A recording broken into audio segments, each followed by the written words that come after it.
Dans le cadre du programme quinquennal 2022-2026, qui consiste à protéger et conserver l'eau pour une résilience sociologique autour de Bamako, le Conseil consultatif de la Coalition nationale pour la sauvegarde du fleuve Niger a tenu une rencontre de haut niveau sur la protection du fleuve Niger. C'était le mardi 24 décembre 2024 à l'hôtel Mandé de Bamako avec l'appui financier et technique de John Fawether. L'objectif de cette rencontre d'aujourd'hui, c'est une initiative du Conseil consultatif. Le Conseil consultatif est un organe qui est au sein du Conseil national pour la sauvegarde du fleuve Niger. Donc notre rôle est d'assurer vraiment le plaidoyer pour la sauvegarde de ce fleuve Niger.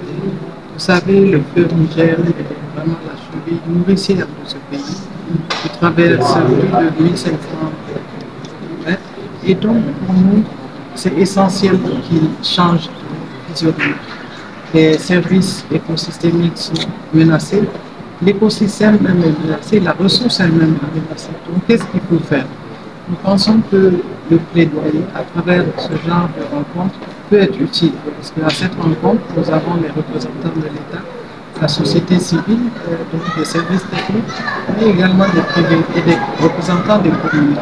Donc pour nous, c'est un travail qui commence et qui est en train de prendre forme et qui va continuer, nous pensons, tout le long du fleuve Niger, là où circule encore Mali. Ce n'est pas vraiment seulement qui va bénéficier pour nous de cet accompagnement, mais c'est vraiment beaucoup d'autres régions. Parce que nous ne pouvons pas travailler seul, l'État ne peut pas être seul. Nous devons être là pour... C'est notre vie qui est concernée. Quand on parle de l'eau, l'eau c'est la vie. Et quand on parle de fleuve Niger, franchement, je pense que tous les services qui nous devons avoir un autre comportement pour que ça soit tout. Notre plaidoyer, c'est vraiment le message pour dire le fleuve n'est pas condamné. Le fleuve a besoin de nous pour son accompagnement, pour être sauvé. Nous pouvons être ensemble pour cette sauvegarde. Donc après, nous allons organiser non seulement des rencontres de sensibilisation de ce genre, à l'instar de celles que nous avons fait à Bamako, dans d'autres régions du Mali, mais surtout vraiment faire le plaidoyer à grande échelle. Les problèmes sont nombreux, mais il y a des solutions et nous devons être ensemble pour trouver la solution. Et nous espérons que nous aurons également à la suite de cette rencontre des recommandations que nous pourrons mettre en œuvre. Et ce plaidoyer il va continuer aussi auprès des autorités nationales. Les attentes sont très nombreuses pour moi et pour tous les participants. Et c'est pour tous les usagers du fleuve Niger. Tout le monde est unanime que le fleuve Niger est la terre nourricière du pays.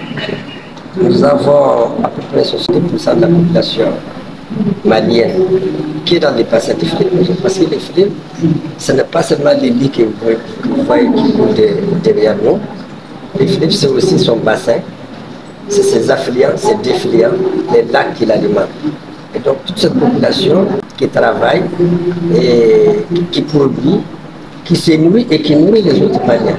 C'est pour ça que l'agression de ce fleuve, son état désastreux, aujourd'hui inquiète tous les Maliens.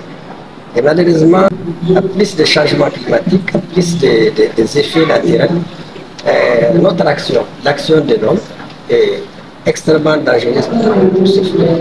Et donc aujourd'hui, ce que nous attendons de ce plaidoyer, de tout le monde, surtout vous de la presse, c'est de porter le message très fort et très haut, pour que tous les Maliens prennent conscience, une conscience aussi aiguë, que les Maliens sachent, une fois ce fleuve mer, c'est tout un pan de notre économie, c'est tout un pan de notre vie, c'est tout un pan de notre culture, comme Madame le disait dans son discours, qui va disparaître.